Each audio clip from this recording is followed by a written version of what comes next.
Today's episode is brought to you by the resurgence of the Fantastic Four. Get your fares out again, boys. Drop the beat.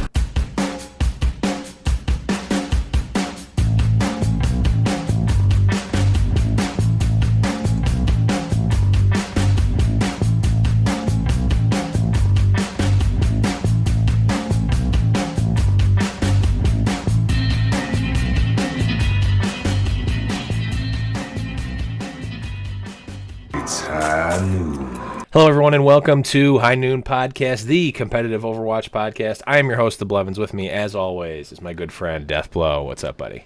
Not too much, my man. How are you? I'm doing really well. A lot of good Overwatch this weekend.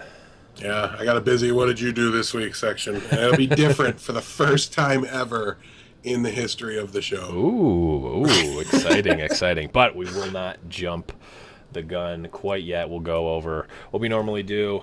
We've got some housekeeping.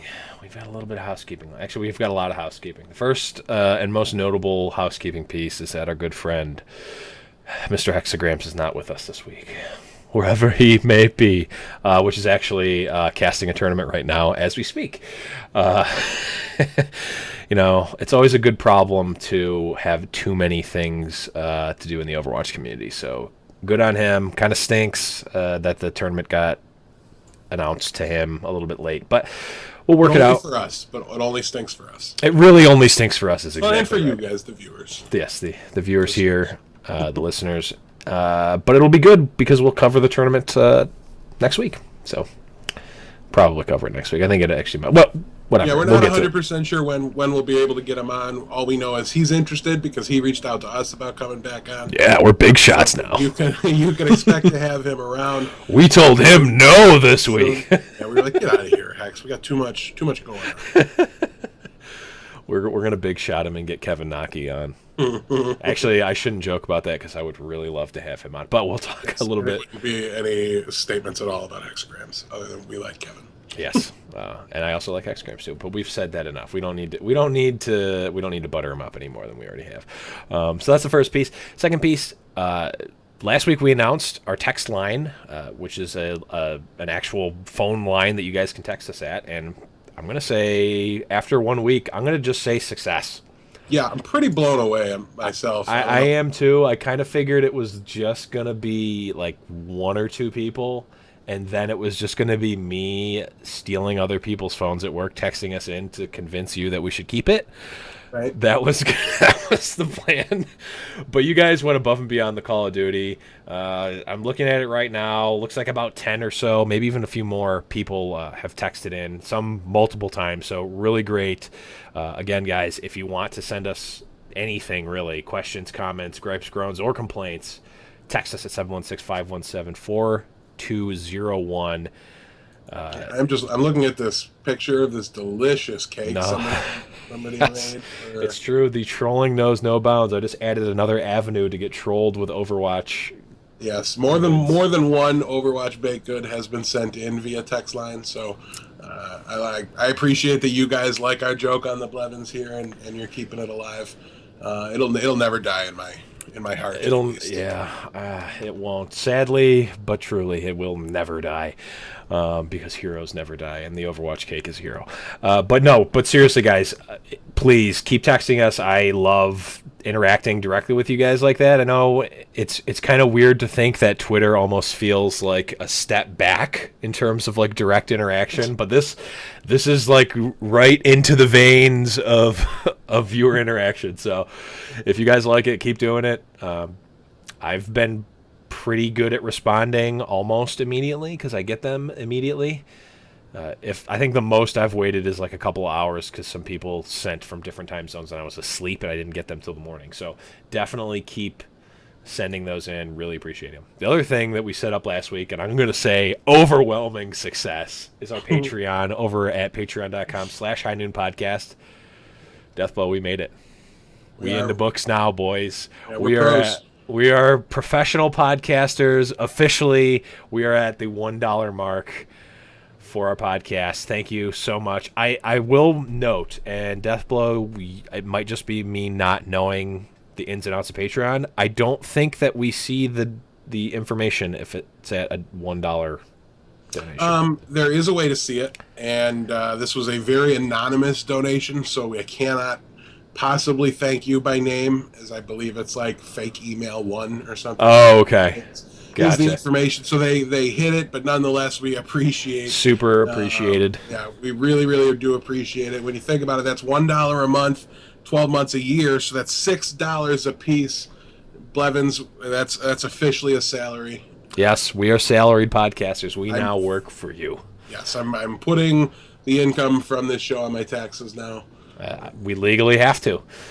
$6 a year, boys. Yes, nonetheless, we really do appreciate it. We will have a $1 tier. Once we have that $1 tier set up, me and the Blevins haven't really had much of an opportunity to sit down and decide what all our tiers will be and everything yet, but we will be doing that soon. When we do, please feel free to reach out to us so that you can get any and all bonuses that would come with your $1. Yeah, and when 6 people say, "Hey, I was the $1 one," none of you are getting it. So be careful. Yeah, you'll have to email us from the email. From fake email one at hotmail.biz. That's to really exist to like tie it to a Patreon account. Fake email one at hotmail.biz is my personal email. The fakest sounding email ever. As well as text. Yes. But in that vein, and also tying in with Patreon, we had a couple of suggestions as to what to do with our Patreon, which really appreciated. I've got some ideas as well, so I've got a list of a couple. And I'm going to start off with the best one, I think. It was submitted from Textline. Side note about Textline. If you guys want us to know who sent the text, make sure to include either your name or your Twitter or whatever you want us to refer you as. Whatever we know you as. Whatever we know you as, or whatever you want us to call you. Just put that in the text, either from so and so or whatever, because all I get is your text number, your phone number, and I'm not giving that out. We even if you ask me to, I'm not going to put your phone number online. I'm not going to do that. So your battle tag, your real name, your whatever you want us to call you, put that in the text if you want us to know. If not, feel free to leave it anonymous, and we'll go with that. So this one was given by someone who didn't give the name. So if this is you and you want us to give you full credit, text us. And I think this was actually the best idea, and it's one that I think at least I can definitely work on, and I think it's a good companion to the show. It's, to paraphrase it, it's a newsletter of sorts for esports. So the person that texted in, mostly a console player, looking to know and get into the esports scene a little bit more. Now, I know a really good resource for that, and you're listening to it right now, but it's kind of hard to search the podcast for the results to know exactly when, especially with all the tangents we go on and everything. It's not easy to, if I want bing, bing, bing, bing, I want to know what happened last week. You don't have that from the podcast without listening to the whole podcast, which is understandable. So the person suggested, at a certain tier, maybe a High Noon podcast newsletter of sorts that we email out, maybe a weekly. I was thinking more like a bi-weekly thing, or maybe even a quarterly roundup, something like that. It might be weekly. I don't know the specifics of it, but I think it's a really great idea. We can put some tournament results in. I can finally unleash on the world my Onion article, my Overwatch theme Onion article titles that I've been banking this whole time. So I've got them in the bank, boys. They're gonna be unleashed on the world. So I think at a certain tier, we can include that for sure. I think that was a really great idea. What do you think, Death? I like it quite a bit, and see, he's not kidding about those article titles. There's nobody I've ever seen post more Onion articles than Blevins on their Facebook page. I love the Onion. It is the greatest thing ever. You love it because it has no value to society whatsoever. Yeah. Yeah. And that's you're so predictable in that way, but I do love the idea. It's a phenomenal tool. It's a great way to kind of help you guys not need to do quite so much digging around. We're going to be doing that digging around whether we put out a newsletter about it or not. So we might as well put out a newsletter about it. It really just comes down to we need to find the best newsletter service, the one that's going to let us do and accomplish this goal as well as possible. Then we'll tie it to a tier right away and make that an option for you guys. Absolutely. And if you guys have any ideas in that regard, text us at, I don't have the number, 716-517-4201. I really need to get that tattooed on my hand. But really great idea. Thank you guys. Please keep them coming in. The other one that we got, we got another submitted one, and this is the dumbest one. It was how much do I need to donate in order to get Blevins to make Overwatch baked goods? $100,000. That's the tier level. If you donate $100,000, I'll bake all the Overwatch baked goods you want. Like I said, I've got admin rights on this channel, so if there's an actual high number that would have you do it, and that's a serious suggestion, just direct your text message. Just put I think that would be more of a if we hit a monthly goal tier, not like a tier like I'll send you an Overwatch cupcake, because that just ends up getting weird. YouTube video of you in the kitchen making them. Oh, that's what we would want. We'll think about it. It's going to be a higher. That's going to be a premium one. That's only going to be premium. And then tier. If they look good, we'll make you give them away to the listeners. See, the thing is that there's just too much logistics. Well, I'm not sending anyone cupcakes unless they live in that part's a joke. But I might make them get in the kitchen and cook something up. I wouldn't mind cooking them. It's just gonna it's just gonna hurt my heart and my integrity to decorate them in stupid. And here's the thing. And I know you guys, those things out of you. Yeah. You guys didn't mention it, but it goes in turn. I would have to post the pictures on Reddit as well, just to really make my heart hurt. So it's going to be a premium tier for sure. It's not going to be basic level tier. That's for absolute sure. But personalized Overwatch cupcake video done by me. That would be and posted on Reddit. The topmost tier, because that's a lot of work and effort. It's going to be a top tier one. But if you guys want it, let us know on text line or Twitter or whatever. We want it, no matter how many fake phone numbers I need to make up. Fake phone numbers and Patreon donation. Okay. Yeah. So the other one. I have a job. The other ones that I thought of that weren't jokes. I didn't put any joke ones in this because we had the stupid Overwatch cupcake one already. Patron games. I figure, I know you have practice most days of the week, but I don't. So if we did, even right after the show, I could definitely do some patron games where, maybe if we can get, 11 or 12 people, we could have some games together. I think that would be great. And in tying in with that, like one Saturday a month. Saturday, we could either have it a month, we could have it after the show. We could, you again, you have practice. I understand that. We can work around. We can figure it out. I think it's a good idea, though, to have some patron games, play some stuff. It's a pretty basic one. The other one, and this is the. This is another one that kind of ties into the patron games. I already have a High Noon Discord, but it's basically become my personal one for a bunch of my friends, and Deathbell uses it for teams sometimes, and it's crapped out. My trash internet friends have basically taken it over. So I'm thinking of making a private High Noon podcast, either Discord or Curse or whatever server, that we can use just for the patrons and just for the High Noon community, and not just my trash tier internet friends that I love so very dearly and mod so very well. My not paying attention. I'm typing exclamation point air horn into your Discord. Yeah, it's basically devolved into what all of my other group chats are, which is just nonsense and John Cena memes. Yeah. So that's another thing that would be probably included in the lowest level tier, I think, for sure. And the last one, which I think is going to be more of a goal, not a tier thing, would be more of a, if we hit a goal for the channel, this would happen. Some sort of show match. Now, I've already got ideas brewing about this.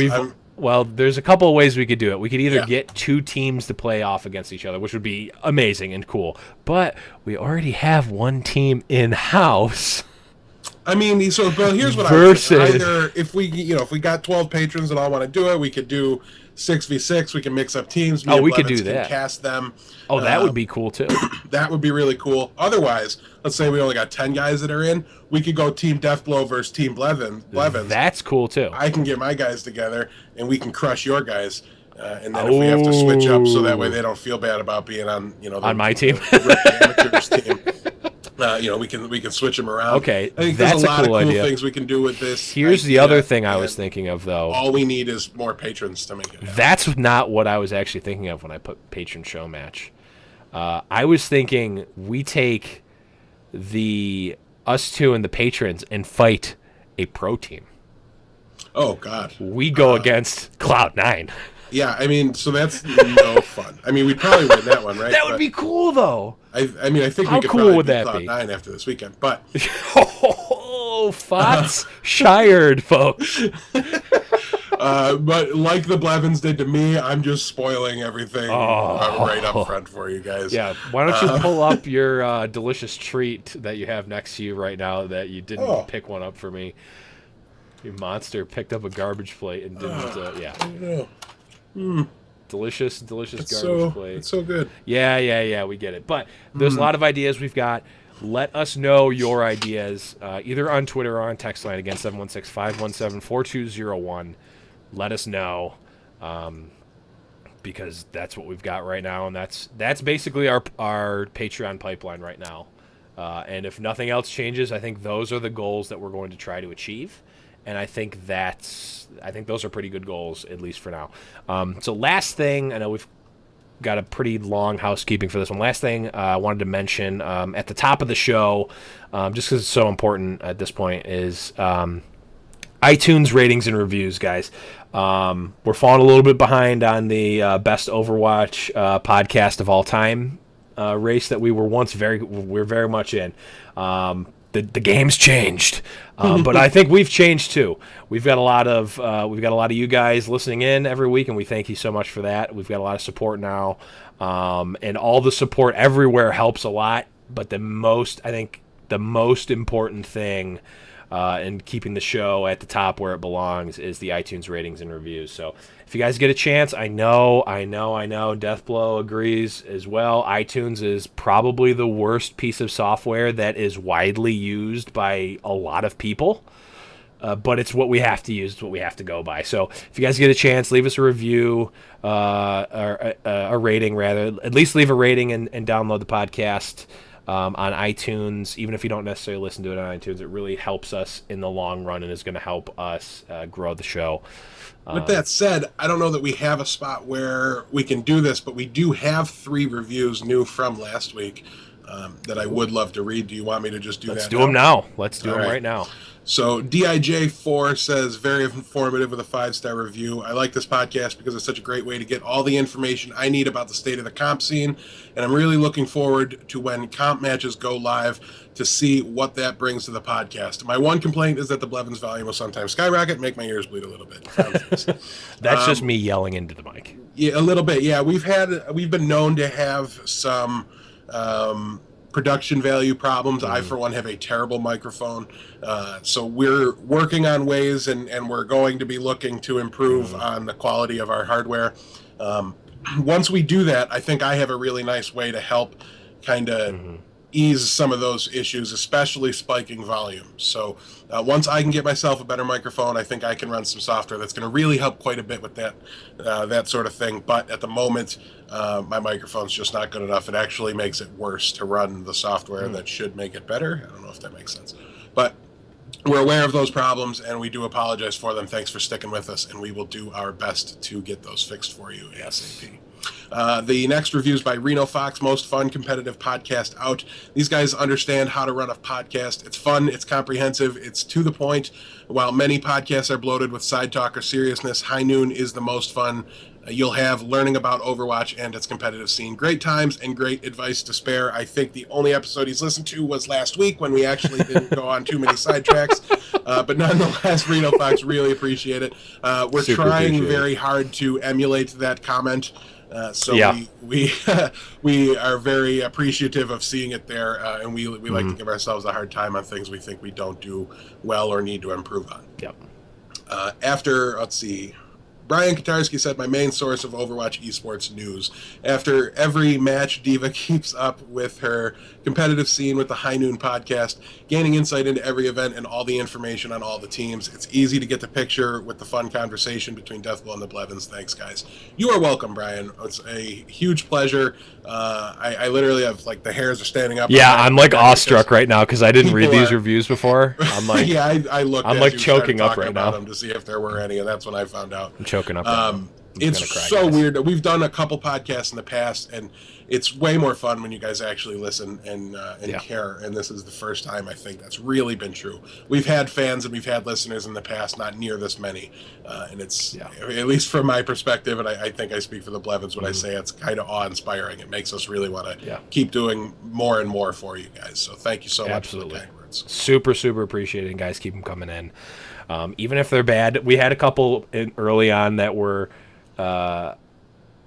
criticative. No, I don't. I just made up a word that critiqued a little bit. Gave us some constructive criticism, and we really appreciate that too. We are definitely working on some of the hardware issues and some of the other things as well, like the tangents. We've made an active the ums, the ers, the the ahs. I try to stop that too, but they keep coming. Yeah. Yeah. So and then I did with the last one was not on purpose. But let's move on again from the bottom of my bottomless heart of despair and sorrow. Thank you guys for the reviews, for the love, for just everything. Really appreciate it. Cannot and will not do this without you. Actually, we will do it without you, but it's a lot more fun when you're here. Yes. That is the motto of the show. So let's move on. And I know, Deathblow, you mentioned you had some fresh news for what did you do last week? Some new stuff. Let's hear it. Yeah, I spoiled that a little bit. I'm employed now. I start a job on Hey-o. Wednesday. So I've got that going for me now. So hopefully I can carry my own weight on some of the giveaways and things like that.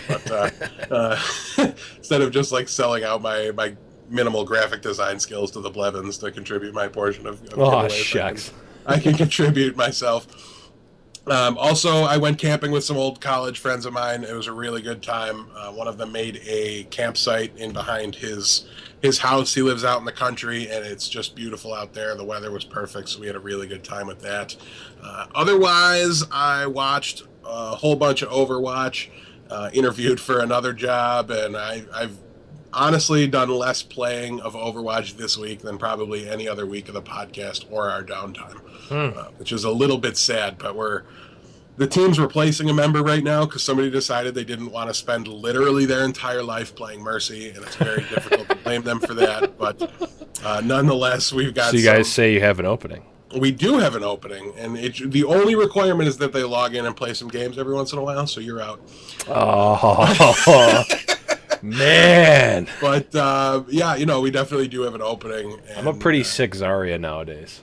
Zarya is really, really good. I hear there's a 17-year-old Asian girl out there that we're trying to sign, so we'll see. And we will talk about that story in just a second. So I'm apparently all about spoilers today. Yeah, it's all good.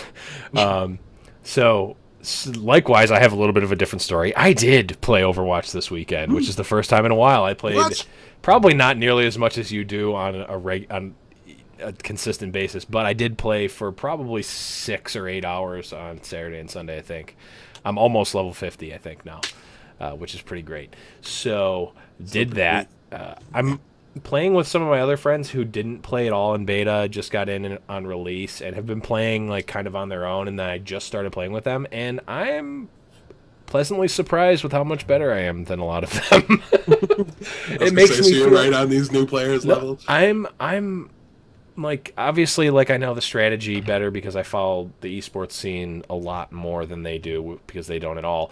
But like, even like just from a technical standpoint, like, I'm going ham with Zarya nowadays, and my Lucio is just as good as it's always been. It's been a pretty decent Lucio, but even like I can feel myself getting better with 76. I'm getting better with Pharah. I'm not really getting better with Genji. I'm still trash tier Genji, but I'm definitely getting better, and that I think is probably the most encouraging thing about playing for me is that I'm actually seeing myself get better, which I didn't think I would. When I first started playing Overwatch, I was like, I'm just going to use a controller. And I'm not going to lie. I literally, for a day during the closed beta, I had a setup where I was using a mouse and a controller. So I was using the controller movement, and I was using the mouse to aim, and it was the greatest thing ever. Except it was awful and didn't work even a little bit. It physically worked. When we say the competitive Overwatch podcast, we just we watch the competitive people play it and then talk about it. You know, we're not necessarily both competitive players. Hey, half of us are, and half of us has a pink Xbox controller. Let's just say that half of us want to be half of us have a pink Xbox controller. But not gonna lie, if we got sponsored by like Scuff Gaming, the like pro gaming controller company, I would probably use a controller to play Overwatch. Just saying. Scuff, if you guys want to reach out about sponsorship opportunities, feel free to text us. If you want to hear somebody 716-517-4201 equipment for PC gaming in the FPS market, I would definitely send one to the Blevins. Yeah, I will. Because I will mock him endlessly if he has a controller. I will 100% use it if you give us if you send me a high noon colored, or actually even like Echo Fox colored controller. But I'm getting off topic. I promised I wouldn't do this. Actually, I promised I would try not to do this. And we do have a lot to talk about. We do have a lot to talk about. So let's get into our other normal segment. What did you guys do last week? And I'm going to kind of run through this a little bit quickly because we spent a lot of time earlier. This has almost become a section in and of itself. Resident superfan Over the Bill 1. I don't even have enough time in the show to reference all the things that he sent us and did. The one notable thing that I saw today was his new, what are they called? His new YouTube video detailing how you can make baked goods of the Overwatch variety, and tweets at, quote, famous people, at which point he flashed my Twitter handle on the screen. So one can only hope that leads to a whole lot more. Yeah. So yes, Over the Bill, thank you so much for that. Also, in 3 days, or I guess if you're listening to this on iTunes, I'll just say the date.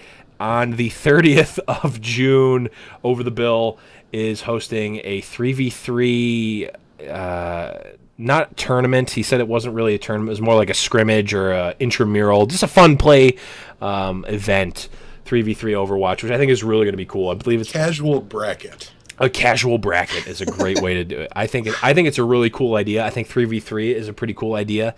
I do think it has limitations as well, but I think it's going to be fun. It's not for money. It's not for, the competitive sake. It's for fun.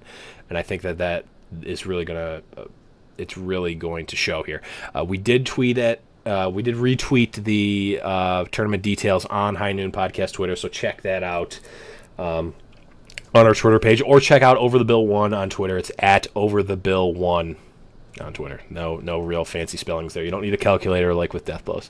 The other thing, Not Rob from the Omnic Lab podcast sent us a really great article from Gosu Gamers on the, quote, new meta, which we'll talk about in a little bit, and how the rise of 76 specifically. So that's a really good article. Check that one out. I don't know if I retweeted it, but I will definitely retweet it / post it in the show notes. We got another text line from a repeat texter, so appreciate that. Don't believe they've given their name. No, this was the person that originally suggested that we get some... they want to know how much they have to donate to get some cupcakes in the podcast overlay, to which I responded, more than you can afford, which is true. You can getting me to make cupcakes is one thing. Putting cupcakes in the podcast overlay, that's an entire different thing that I don't think we're willing to get into. But the question that they had for today is, they're having a hard time following the current spectator mode. Are there any tips on how to read what's going on, and also how will the new mode help? The problem is, since it's such a fast-paced and dense game. So I'm assuming that means when they're watching tournaments, they're having a little Right. trouble following the action, knowing exactly what's going on. Hmm. It's kind of difficult, and it's kind of a hard thing to talk about at the moment because the spectator mode is something they've promised changes to, Hmm. and I believe it will be in this upcoming patch. So it's going to change very, very soon. The one thing I can tell you is that the current version is way better than the last version, so hopefully they do continue to improve upon it and iterate on it to Hmm. make it better and make it easier to see what's going on. There's a lot more information at your disposal when spectating a game now, so that's Right. definitely nice, but it's still not exactly clear. And personally, when I'm watching and things break down and it gets a little tough to see what's going on, I rely on the kill cam, or the kill feed, I should say, not the Hmm. kill cam. That's really a good, it gives you a great indication. I mean, it's not great at telling you what hero it does, but at a quick glance, you really just, it shows you, either it's alternating or it's all one color, or, Hmm. and that's really what helps me to kind of get everything figured out. So that's what I would recommend doing when things definitely break down. Also, rely on your commentators because Yeah. they're just, all of them are absolute freaks at being able to know what's going on when they watch these games. I don't know Right. how they do And it. know who the players that are doing it are. They know people that are contributing and not even landing the final blow. It's absolutely insane Yeah. how quick they see everything. I feel like they're tracking bullets and projectiles across the screen from 4 different characters at once at any given time. Like it's pretty nuts. But rely on them. Obviously, some casters will be better at it than others. ZP is phenomenal Yeah, at it. ZP might be the master of just knowing that random person on the Grouchy Desperados did just a little bit of extra damage to make it Right. so that With a little bit of help from so Mangachu, and so in there, yeah, right? that Yeah, Mangachu could finish them off, or it's Harblo insane or whoever. how great he is at spotting all that. So really, that's all there is to it right now. We will definitely readdress this for you once we see the new spectator mode. If there's Right. any tips we come across or anything we normally do when watching these tournaments, we will definitely make sure. And if we don't mention it after they change it, feel free to remind us. Right. I think, and this is a constructive tangent. I think one thing that they could do, instead of just having the outlines be of a certain color on the heroes, I think they could actually, maybe for tournaments, set up a skin color scheme so that one team's skins are all blue and the other team's skins are all red. So it's really easy to see which team is which. I think that's just one quick fix that they could do. The other thing, and I think it's a little bit of an inherent, I don't want to say flaw, but it's an inherent challenge of Overwatch, is that you're right. It is a very fast-paced and dense game. I don't think that the spectator display can really change that. However, I do think that your knowledge of the game helps at least subconsciously sort out what's going on. So I'll give it to you. If you're a brand new person watching Overwatch and you're watching an Overwatch tournament, you're probably going to be a little bit confused. And I think that that's something that Overwatch as a game in general struggles at, especially compared to Counter Strike, which is very straightforward. Okay, there's 5 guys trying to shoot 5 other guys. Super Right. easy to understand. Even to an extent, League of Legends is kind of like, okay, they want to kill each other. That makes sense. Overwatch is so fast paced and so jumpy that it's kind of hard to decipher. But when you have played the game yourself, which I'm assuming you have, and I'm assuming a lot of people watching Overwatch tournaments have played the game themselves, and you kind of understand, oh, well, that Pharah did this. Oh, I didn't realize you could do that with Pharah, but I understand that the skill behind what Pharah just did there, or what Widowmaker just did there. That, I think, is the way that they can do it. I think that the casters have gotten a lot better at focusing on the prime targets to follow in the games. It's not just randomly jumping around to whoever has their ultimate. It's like, okay, well, you spend a lot of time on Pharah because Pharah makes a lot of sense in terms of what she's doing, and she's a super flashy player. So keeping a lot of the camera on Pharah is good. Reinhardt, maybe not so much. Maybe you only want to see Reinhardt at certain points because a lot of times he's just kind of there with the shield. I do like that the third person cam perspective has kind of gone to the wayside because I think we're both in agreement here that just really takes you out of it. At least I could from a never viewer tell what's perspective. going on, and I think for me it was because I play from a first person perspective that I can, and like John was saying, as things slow down for you in those big chaotic team fights while you're playing, they'll do that while you're spectating as well. So, that's definitely, like you said, something you can do that will help a lot. Is just keep playing and keep practicing, and that will help with your basic understanding of it, so that you get more from watching it. Yeah, absolutely. So I think those are some pretty good tips. Last thing we're going to talk about for What Did You Guys Do Last Week is another text line that we got from a fan from Japan. Really appreciate this one. This one I think really kind of made me see, and I don't know, Deathboy, you probably feel the same way. Really kind of was like, wow, people are actually watching us all across the world apparently. It's like an international phone number. It's pretty crazy. Yeah, it's pretty insane. And okay, here we go. Yeah. So yes, from Ali from Japan. So really, really cool. She mentioned, or I guess it could be he. I don't know. They mentioned the story that I had actually seen before, but it was really kind of cool. The 17-year-old Korean player, Zarya Man, was apparently so good at Zarya that some other Korean pros were so convinced that she was hacking or cheating that they put their professional careers on the line, meaning that if she could prove that she wasn't cheating, they would quit the game professionally. Well, long story short, she was given the official word from Blizzard Korea that, yeah, she's not cheating. She's just that good, and she actually has live footage of her playing on a stage and just being that good. And now Korea has 2 less competitive Overwatch players. Yeah, they actually quit. They actually quit, which is kind of cool. And that's just the cool. That's a Hearthstone story if I've ever heard one. That's the type of drama you hear in Hearthstone. Good on those jerks that accused her of cheating too, because if you're gonna say something like that, I feel like over here, in the U.S., people say things like that all the time, and then it's like, whatever, I'm still gonna play. Yeah, exactly.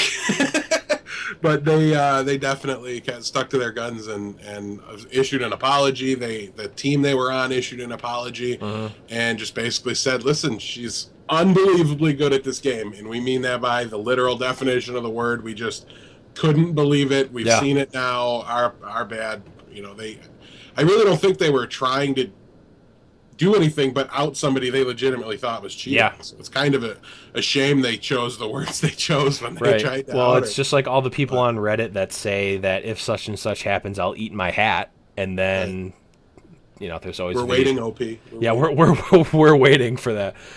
People usually call them out on Reddit though, which is kind of cool. So that's going to be it for the what did you guys do last week? Thank you guys for everyone who contributed over the bill, all the text liners. And that Korean girl, like Deathblow said, they are looking for one more person on their team. I'm sure there's a spot for you. But let's move on to the tournament talk. This was a pretty jam-packed one, and again, this is going to be the last time I'm going to introduce it as this. I'm going to go through all the tournaments, just boom, boom, boom. Not going to go off on tangents until we're done with everything. So. Before you do that. Okay. Nope, kidding. Go ahead. All right, so we had the Alienware Monthly, and the top 4 of that was Cloud9, Luminosity, Liquid, and Envy, at which point Envious beat Cloud9 3-0 in the finals. Wait, what did you just say? I said Envious beat Cloud9 okay. 3-0. This was... We'll go into it afterwards. But it's probably. I mean, anything can happen once, right? We'll go into it afterwards. Okay. One Nation of Gamers tournament, which finished after the Josh OG tournament, but I want to. Okay. One Nation of Gamers tournament finals playoffs had Envious, Cloud9, Rogue, and Luminosity, and we saw Envious beat Cloud9 3-0. What? All right, go on. Well, we'll talk about it afterwards. One note that has to do with this One Nation of Gamers. Sorry, not the One Nation of Gamers. Going on. Then we had the big boy, the biggest Overwatch tournament in terms of money and in terms of viewers ever so far. The Josh OG Invitational. Top 4, we had Northern Gaming Red.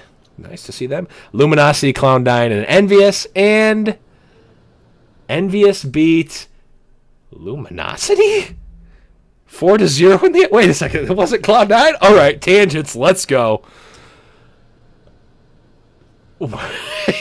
Death Flow's just. This is where you need to be watching, not listening, unfortunately. Death because we're Flow's just just both. speechless. Oh, man. So let's start back at the beginning. I spoiled this on Thursday. Cloud9 lost on Thursday. First time they had really lost since they being lost Cloud9. to Envious, I want to say around 3-ish, and then Cloud9 was able to claw their way through the losers bracket to reclaim their title as the best team in Overwatch after their first loss since the start of Beta 2, which is coincidentally when IDDQD fell apart, which is 5 envious of them now. Guys are envious. So it's IDDQD not surprising to see Kvik, that right? Envious was the team that was able to topple them, especially since now they exist over here on the NA servers. They're not crossing realms to try to do it or anything like that. They have the ping advantage or they have no ping advantage or disadvantage anymore. So, man. We didn't get to see a lot of creation this weekend, but I wonder if we'd have seen a similar kind of temporary fall off with them. But really, what we're going to see here, I think, for the next little while is, and we'll talk about who's been more popular lately, but Pharah is one of those that's moving up in popularity, and Widowmaker obviously is plummeting, and McCree obviously is plummeting. And I think what we're seeing here is that Cloud9 hasn't been playing a ton lately. They've had events, they've had things. That's not an excuse. Right. It's just a fact. They haven't had the chance to practice as much. Right. From what I heard from the the casters, I don't have any insight into what they're doing with their practice time or how much practice time they're using, but they've been a little bit distracted as of late. But really, I think what this boils down to is when you looked at Envious's roster, they didn't have that Widow, that full-time phenomenal Widow player, and it did almost seem to hold them back a little bit. Now, Envious has a really strong roster. Taimu was a very adequate Widowmaker, was able to stand toe-to-toe against the best, against Reaver, Gods, Lynx, all those guys that just really shine on Widow. But really, he also went and would play a bunch of Genji and switched a lot, and you could see that there wasn't this same dedication to Widowmaker. Right. Now, also, prior to any nerfs or anything, there was exactly one team playing Pharah, and that was Envious, and that was Tailspin, who's probably the best Pharah in the game. I think there's a couple that might be able to make a contention for it, but there's not a lot. It's a pretty strong argument to make that he's the best Pharah in the game. I mean, he's got more than enough tape out there of him on it to really be able to say it without too much. And he now has more than enough money to just plug his ears for anyone. Yeah, exactly. So really, I think what we're seeing is the teams that were maybe less all in on the meta and practicing, set comps that they had, their lineup and they were doing that, and the teams that really probably did what they should have been doing, right? And being much more open-ended and learning all the characters and making sure that they have somebody that is a top-notch everything across the board. And that was something I think we really saw Luminosity doing, and much to their own detriment in the last meta. I think a lot of times it hurt them, their lineup choices, but now they're equipped to handle these changes. When the meta switches, these guys are already there. They've been playing these comps even when they weren't that good. Yeah. They have the synergy, they know the strategies, all these things. So while we have guys like Lynx who are phenomenal players and will find a home, just have this adjustment period, and the same thing goes for Gods on LG. We mentioned them as one of the teams that's very capable of breaking this up, but Gods was one of those Widowmakers. Right? Yeah. But And for what it's worth, he still kind of is. He busted out some pretty good Widow play this weekend. It's just not the, we're playing Widow on every map. It's like only certain points of certain maps are you busting out the Widow. Did you see him break open that Hollywood first point? Oh, my God.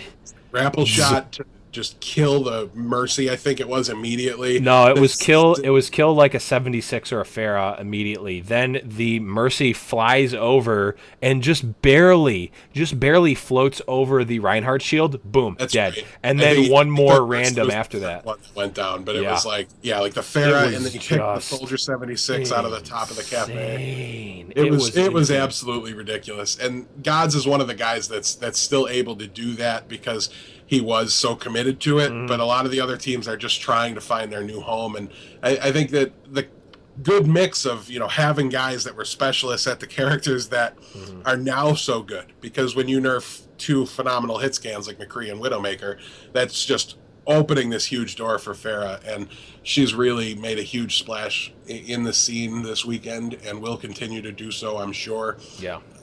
We'll get into a little bit more about why that is, but I really think that's what we saw was Cloud9 with a little less practice having to adjust to this metagame, and kind of had Reaver just unable to dominate the game. But when you look over at a roster like Envy, you have Tailspin and Taimu constantly. Like, there was just always two. If you go to kill one, the other's going to wreck you.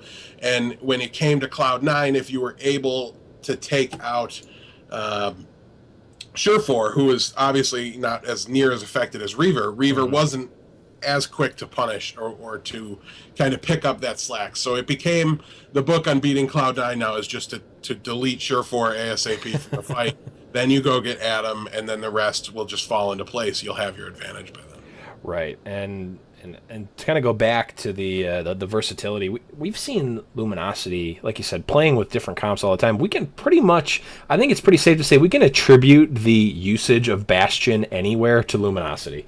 I believe they were the first one to ever do it, and it's not mainstream, it's not widespread, but there are definitely certain points of certain maps where it is not the worst thing ever to bust out the Bastion and start crushing that Reinhardt shield. Yeah, it's been either Envy or LG that's done it for the most part. Well, I think Luminosity. Yeah, I think Luminosity was the first time I ever saw Bastion played in competitive was Seagull playing it. Okay. Yeah, I want to say, like, the first time I might have seen it might have actually been like Cloud9 with the president. This is before that. This is before that. But I know both Envious and LG are using that Bastion pocket composition for and Northern Gaming did too, I believe. Did they? Yeah, there's been a few that have done it. I mean, most of them are imitating it, but really I think where it spawned from, especially on Koth, was it was a match between Envious and LG against each other, and like, we'd never seen it, and we weren't sure if it was like, the last match of a group stage that maybe doesn't matter too much. Yeah. And then they both just line up, and they're like both just running Bastions into each other. And the first time I'd ever seen it really in Koth, it was them just both doing it, and I thought it was a joke, and then they just kept doing it into the finals of the event, and I was like, what is happening here? But yeah, it was pretty crazy, and there's, like you said, they're definitely, LG I think is definitely the most innovative of teams so far. I mean, we saw back in the day of IDD QD, they would be playing crazy comps. They would be I believe it was them that innovated the original double tracer orb combo, right? Or the Zenji. I think they came up with Zenji. Not 100% sure. I don't remember. Started in scrims. It might have, but I think that they were known for busting out the weird comps in the earlier in beta. But we've seen, I mean, we didn't really see Rogue in these tournaments, as they've been mostly NA servers, and Rogue is not on NA, so they don't really want to play on those. Same with Creation. But we've definitely, to kind of put a bow on it, we've seen the teams that were very specialized in the meta not really take the changes too favorably, at least yet. But we will move on in a little bit more of the actual breakdown of the meta and whatnot in our favorite segment. And guess what? Do you think I remembered it this week or not?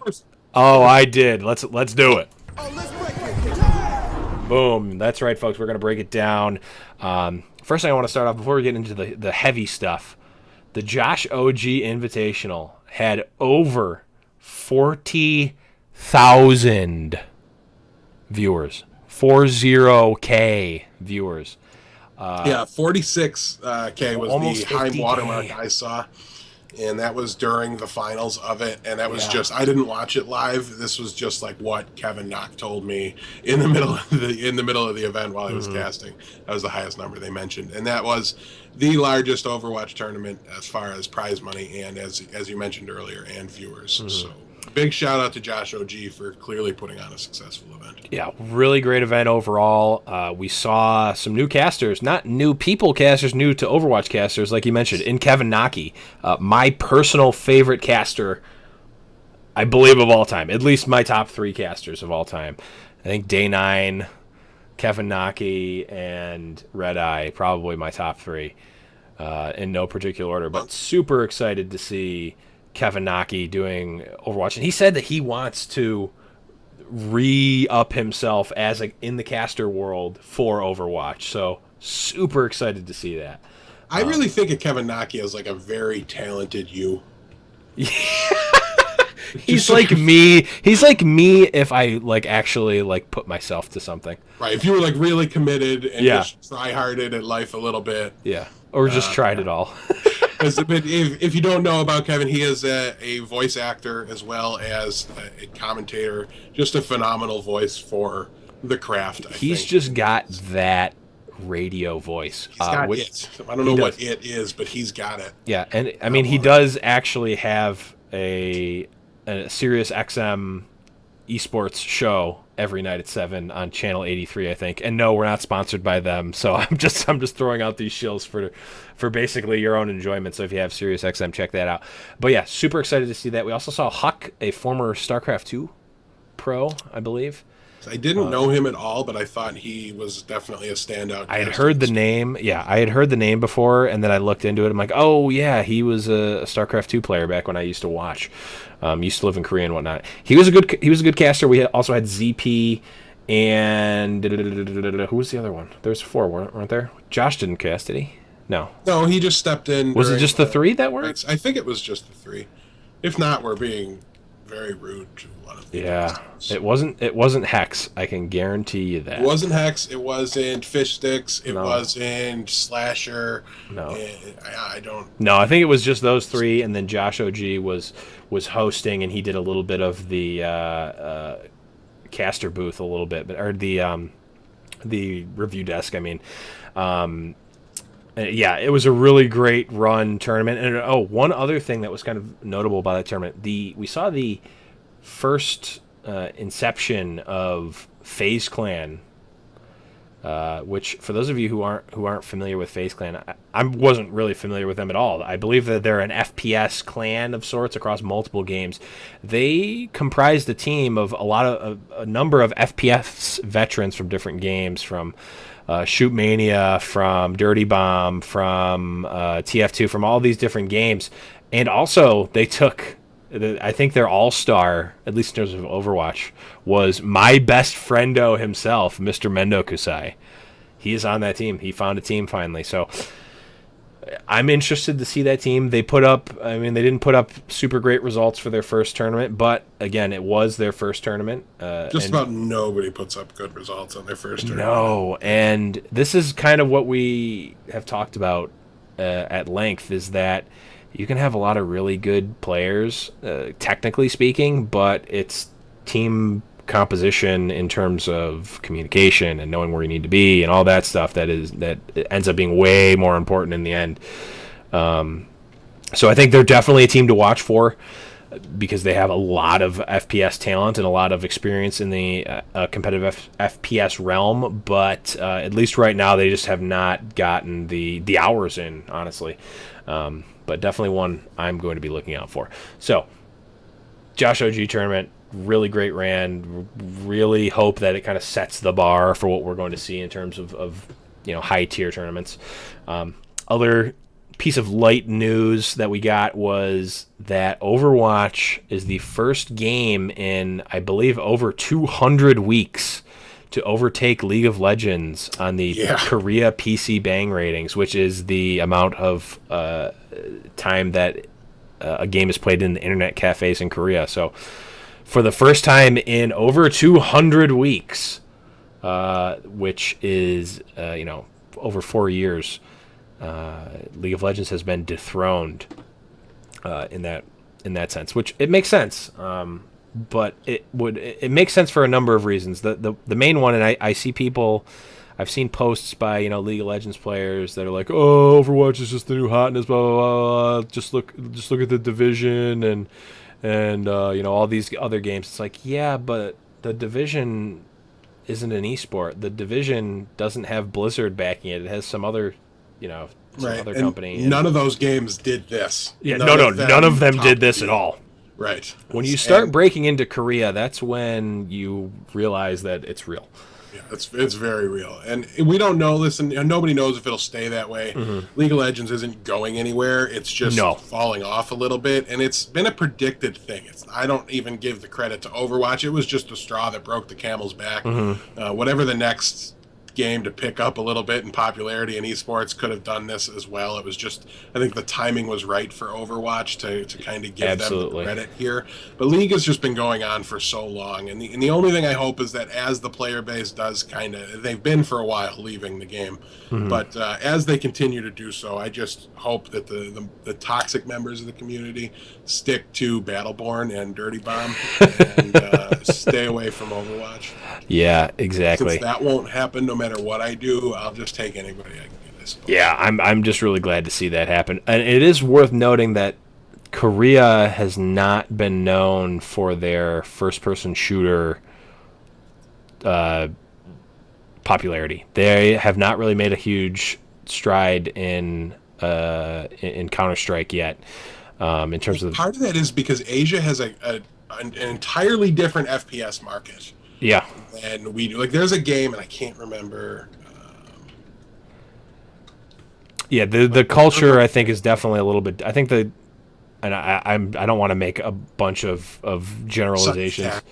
Sudden Attack. Sudden Attack is the name of a game that didn't even last in the U.S., but it has been in the top 5 of popularity in Asia for a long time, and they're like coming out with a second version of it, and it's been their staple FPS. So I don't know that they're known for not playing FPSs, but they're this known is what for I heard. Giving a rat's ass about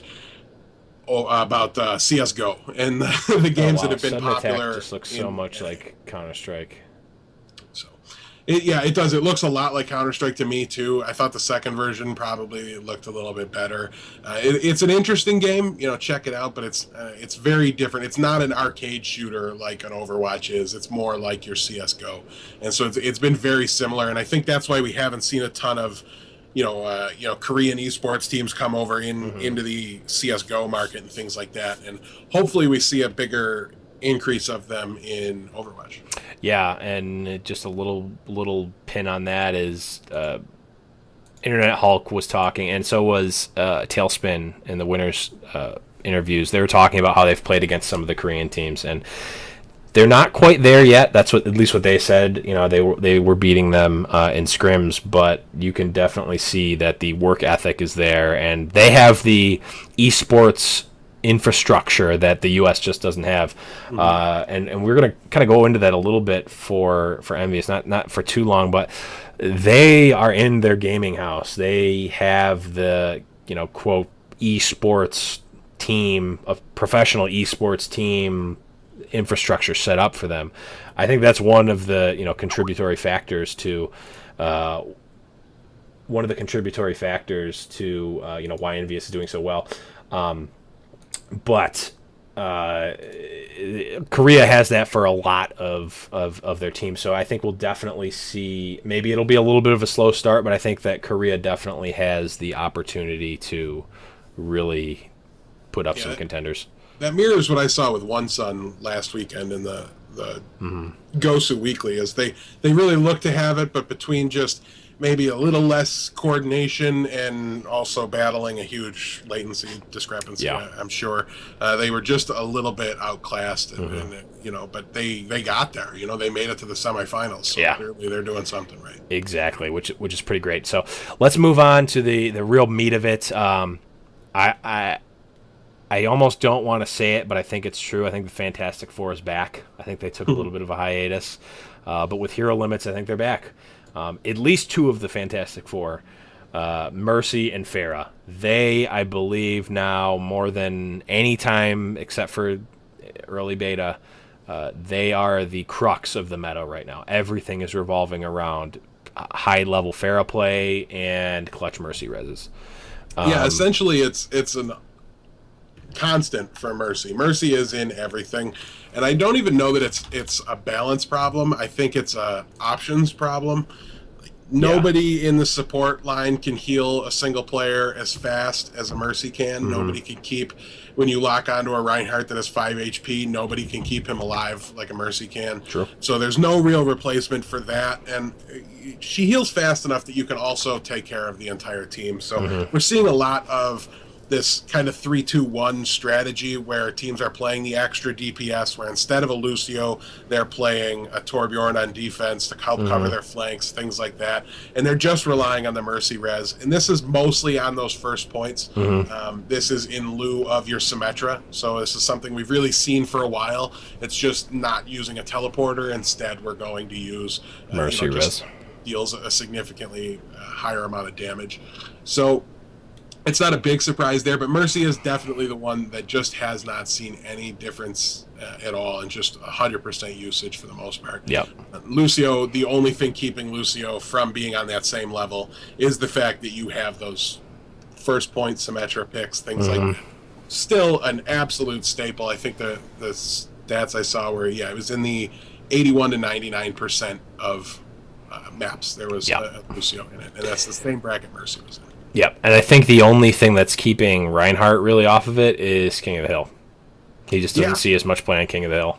Yeah, we're seeing a lot of Winston, Zarya, Roadhog combinations. Roadhog has just absolutely taken off lately. Yeah, which is great. I think that's awesome. Yeah, it is really awesome to see. And what it really comes down to, in my mind, is without the ability, so many teams, like Cloud9 is, I think, historically been the best at this. Being patient, getting their pick, and then initiating when they have an advantage. So let's not fight 6-on-6. That sounds fair. I don't want to do that. Let's wait until it's 5v6 and I have an advantage, and then we'll go. So Roadhog's been phenomenal at doing that on offense. Just rip somebody out if they poke around that Reinhardt shield, or if the Reinhardt shield tries to flame strike me, I can get that hook off real fast. Yep. So we've been seeing a ton of that, and like you said, Farah is also in this 51 to 80% pick bracket here with Roadhog, Winston, Farah, Reinhardt, Reaper, and Soldier. Reaper as well. Big part of making up for the changes in the nerfs, because McCree is still valuable and still usable, but doesn't shred tanks like before. Right. And when you want to shred a tank, Reaper's now your guy. So we're seeing a lot more of him. Also worth noting, he's good at changing his elevation. His E lets him get to a rooftop real fast, things like that. So that's been really helpful for him as well in breaking into the meta. And of course, Soldier 76 is the only guy really left that's like hyper playable and has any chance against Farah. So yeah, I mean, the 76 to kind of take out the Farah, honestly, that seems like the natural counter, but with these like top tier Farahs, it just has not been happening as much. I mean, maybe we just need to see the 76 play get a little bit better, but when I see Seagull and Tailspin up in the air for like the entire match, just getting double kill after double kill, it's like, where is the 76? Like the fact that the Farah is up there dealing chip damage and taking people out at a high skill level with the mobility, with the block back or whatever, the boost rocket or whatever it's called, coupled with the Roadhog putting pressure on the front line of it,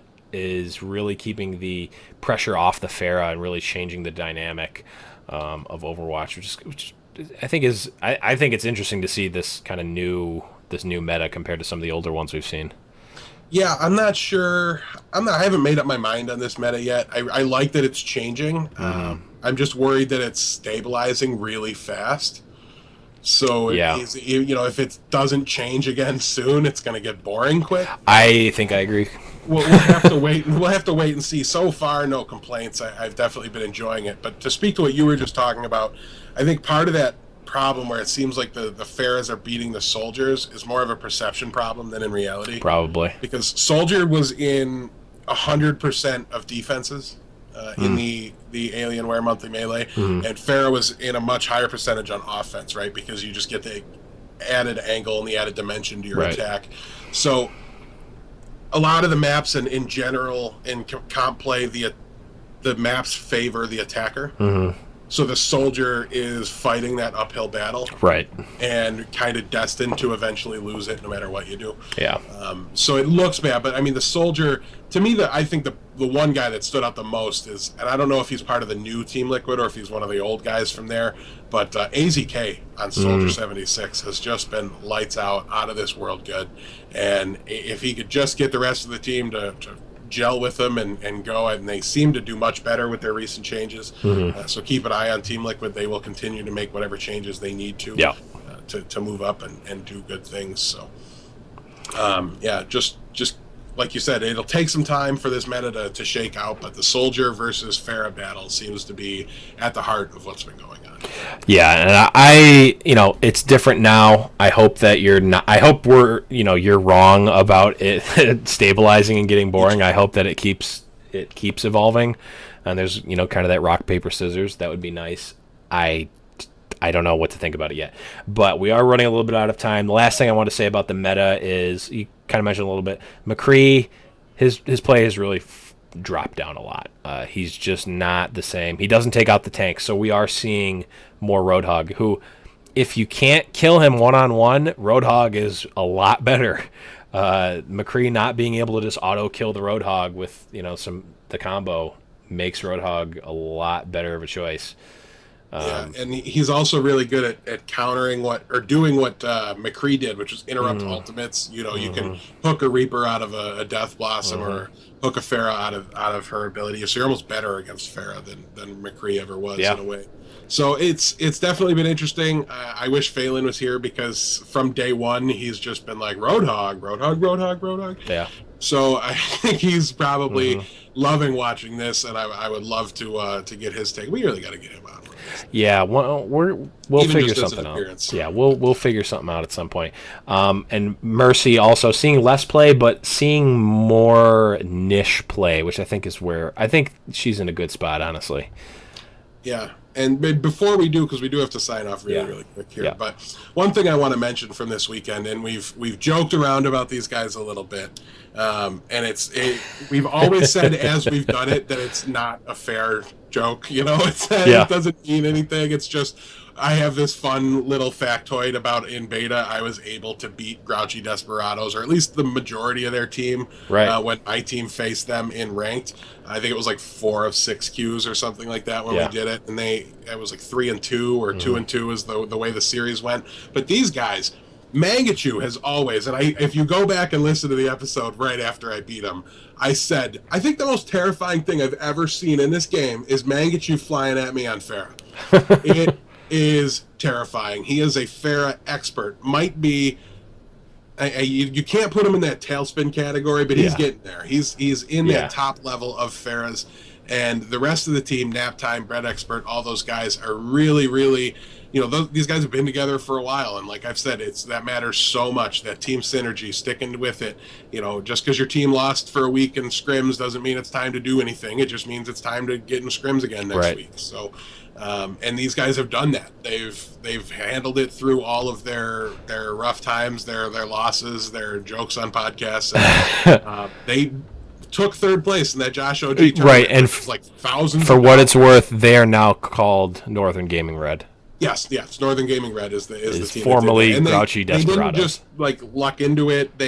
I think they even forfeited a round because they weren't available during this tournament. One of their players didn't show up. Beat Cloud9 in the third place match. Yeah. So even though Cloud9 is obviously dropping off, there's no amount of dropping off that we would have expected to let Northern Gaming Red come up and take Cloud9. If you'd have talked to me Wednesday last week, I would have said. If you would have said, what are the chances that Grouchy Desperados beats Cloud9, I would say 0. Right.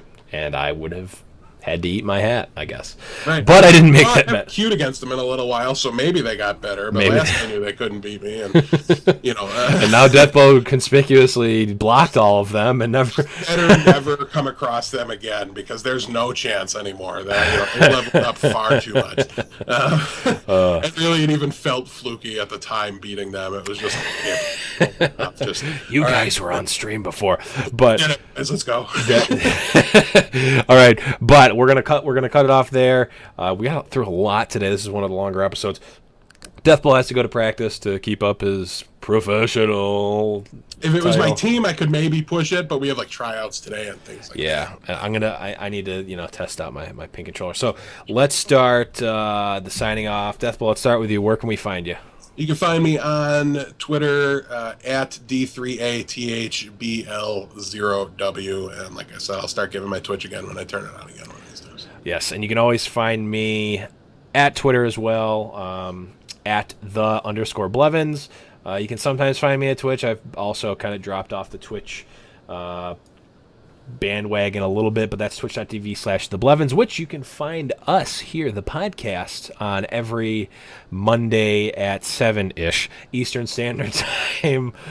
We go live and we do the episodes right here on Twitch. You can also find the podcast on Twitter as well, at High Noon Podcast. You can find us on iTunes, Stitcher, SoundCloud, YouTube.